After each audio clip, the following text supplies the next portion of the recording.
రారా. ఏంటి మళ్ళీనా? నా వల్ల కాదు. ఏ డబ్బులు తీసుకోట్లా? నువ్వు ఇచ్చిన డబ్బులకి తెల్లారిదాకా చేస్తారు మరి. ఇప్పుడు వరకు చేయడమే చాలా ఎక్కువ. కావాలంటే 2000 తీసుకో. రా.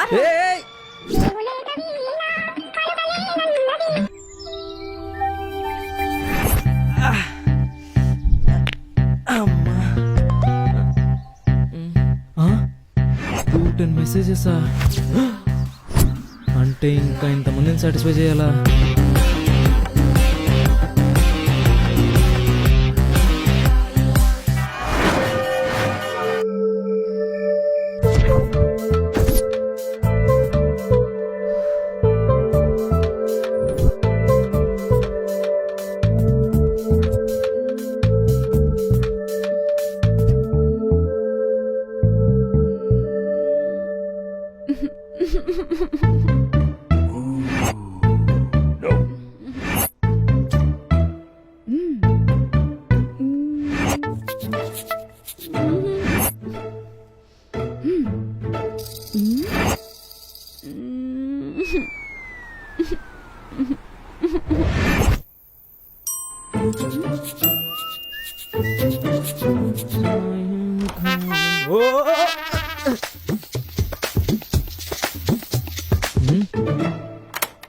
నువ్వు రావడం ఎవరు చూడలేదు కదా?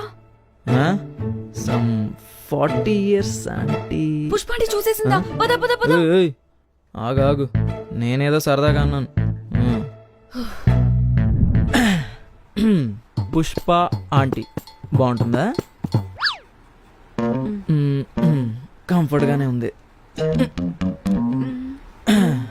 మరి నీ సంగతి ఏంటి? చూడ్డానికి స్టూడెంట్లా ఉన్నావు. పేరెంట్స్ ఊరు వెళ్ళారా? వాళ్ళు అలా వెళ్ళగానే నువ్వు ఇలా రెడీ అయిపోయావా?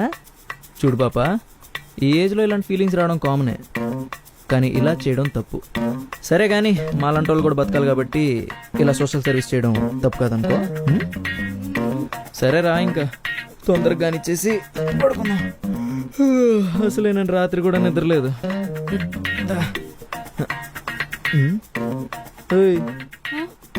ఏంటి కొత్త? ఏంటి నిజంగానే కొత్త? అయితే వాళ్ళు గట్టి పనే ఉంది. నాకు ఇదే ఫస్ట్ టైం అండ్ కొంచెం భయంగా ఉంది. మరీ ముక్కు మొహం తెలియని వాళ్ళతో అంటే కష్టం కదా. అలాంటప్పుడు ఏ ఫ్రెండ్నో క్లాస్మేట్నో గోకాలి. అమ్మాయిలు కావాలనుకుంటే అబ్బాయిలు పడేయడం ఎంతసేపు చెప్పు? అంత ఈజీనా? మరి చెప్తాను చూడు. ఒక కరెక్ట్ అమ్మాయి కళ్ళలోకి చూస్తే చాలు, ధమాలంతే. నేల మీద ఎవరు నిలబడ్డు, నవ్వితే ఊపిరి ఆగిపోతాయి. ఇంకా టచ్ చేస్తే చచ్చిపోతారు. మగాళ్ళు అంత వీక్. అవునా? నాకే తెలియలేదు. ఇంకా చెప్పండి, కొంచెం కాన్ఫిడెంట్గా ఉంది. ఏంటి చెప్పేది? ఏదైనా మీ గురించి చెప్పండి. ఏం చేస్తుంటారు మీరు? ఏం చేస్తుంటానా? ఇప్పుడు డ్యూటీలోనే ఉన్నా. ఓ, అయినా నా గురించి నీకెందుకు? కావాలంటే నీ గురించి చెప్పు. నా పేరు మేఘ్నా. ఈఎస్ఐసి కాలేజ్లో మెడిసిన్ 3rd year చదువుతున్నా. ఓ, డాక్టరా? అలా చెప్పు. మరి ఇదంతా ఏంటి? వాట్ యాక్చువల్లీ నేను మా బ్రాంచ్ టాపర్ని. బట్ నాకు చిన్నప్పటి నుంచి ఎవరు బాయ్ ఫ్రెండ్స్ లేరు. ఎప్పుడు స్టడీస్ మీదే ఉండేది ఫోకస్ అంతా. బట్ నా బ్యాచ్ మేట్స్ అందరికీ బాయ్ ఫ్రెండ్స్ ఉన్నారు. వాళ్ళు డైలీ దీని గురించే మాట్లాడుతుంటారు. నాకు బాయ్ ఫ్రెండ్ కావాలని చాలా డిజైర్ ఉండేది. బట్ నాకు అబ్బాయిలతో ఎలా మాట్లాడాలో తెలీదు. భయం కూడా. మేబీ ఆండ్రోఫోబియా అయ్యుండొచ్చు. మరి ఇదంతా ఎలా చేశానని అడగకండి. దీనికోసం ఒక సెమిస్టర్ అంతా ఆలోచించాను. అండ్ నాకు టైం లేదు. నేను టాప్ స్కోర్ చేయాలి. సో దీని గురించి ఆలోచిస్తూ స్టడీస్ పైన కాన్సన్ట్రేట్ చేయలేకపోతున్నాను. అందుకే ఒక్కసారి చేసేస్తే దీని పని అయిపోతుంది. అందుకే ఇలా. ఏంటి అయిపోయేది? అప్పుడే మొదలవుద్ది. ఇది ఒక్కసారి అలవాటు అయిందంటే రోజు కావాలనిపిస్తుంది. నేను కంట్రోల్లో ఉంటాను. నువ్వు అలా ఉండేదానివి అయితే నేను ఇక్కడ ఉండేవాడిని కాదు. సరే వదిలేయండి, మీ గురించి చెప్పండి. నా గురించి ఏముంది చెప్పడానికి? ఏదో ఒకటి చెప్పండి. మీరు సెల్ఫ్ ఎంప్లాయర్ కదా, మరి ఈ ఫీల్డ్లోకి ఎలా వచ్చారో చెప్పండి. నేనేమన్నా గాంధీ గారినా? లాయర్ ఉద్యోగం మానేసి స్వతంత్ర పోరాటంలోకి ఎలా వచ్చానో చెప్పడానికి చాలా గలీజ్గా ఉంటుంది. పర్లేదు, కొంచెం తగ్గించి చెప్పండి. పేరు సన్నీ. స్టడీస్ సన్నీ అంటే సన్నీ అంటే సన్నీనే. అదే పూర్తి పేరా? సన్నీనే. Okay okay. స్టడీస్ అయింది, జాబ్ రాలేదు, చాలా ఫైనాన్షియల్ క్వరీస్ ఉండేవిలే. సుకన్య అని 30 years, మ్యారీడ్. నా నెంబర్ పట్టింది, రమ్మంది, ఎదురు డబ్బులు ఇచ్చింది. ఇదేదో బాగానే ఉందే అనిపించింది. బట్ మార్కెట్లోకి వచ్చాక తెలిసింది ఈ సొసైటీకి నా అవసరం చాలా ఉందనిపించింది. అందుకే ఇప్పుడు ఇక్కడ ఉండాల్సి వచ్చింది. అంతే, ఇంక పని మొదలు పెడదామా? హా? మ్, హ్మ్. హ్మ్.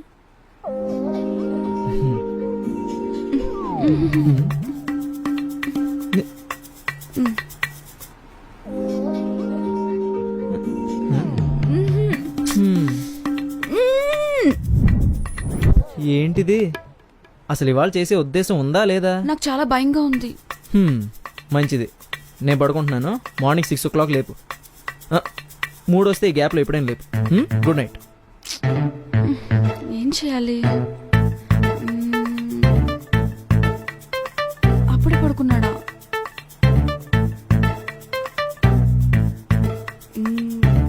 Yes, yeah. హే, ఒక పని చేద్దామా? ఏంటి? నాకు ఇంకా 3 days సెమిస్టర్ హాలిడేస్ ఉన్నాయి. ఇంట్లో కూడా ఎవరు ఉండరు. అయితే ఈ 3 days నువ్వు నాతో ఉండు. ఉండే తిరుగుదాం, లాంగ్ డ్రైవ్ కి వెళ్దాం, ఎంజాయ్ చేద్దాం.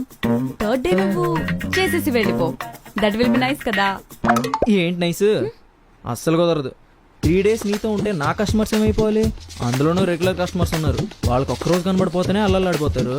ఇంకా 3 రోజులు అంటే అమ్మో చచ్చేపోతారు. అసలు బయట నా రేట్ ఎంతో తెలుసా? నా స్కెడ్యూల్ ఎలా ఉంటుందో తెలుసా? 1 week వరకు లాక్ అయిపోయి ఉంటుంది. బట్ ఇక్కడ నువ్వు పని చేయాల్సిన అవసరం లేదు కదా, జస్ట్ నాతో ఉంటే సరిపోతుంది. కరెక్టే కానీ మరి నా పేమెంట్? అది నేను ఇస్తాను. అయితే రోజుకు ఒక 4 కస్టమర్లు అనుకున్నా. 4 into 5 = 20,000. 3 daysకి 3 into 2 = 6. 60,000 నా పేమెంట్. ఏ, నేనంత ఇవ్వలేను. ఒక 25 ఇస్తాను. సరే, ఓ 55 కానీ. 30 ఇస్తా. లాస్ట్ 50 ఇంక మాట్లాడుకో.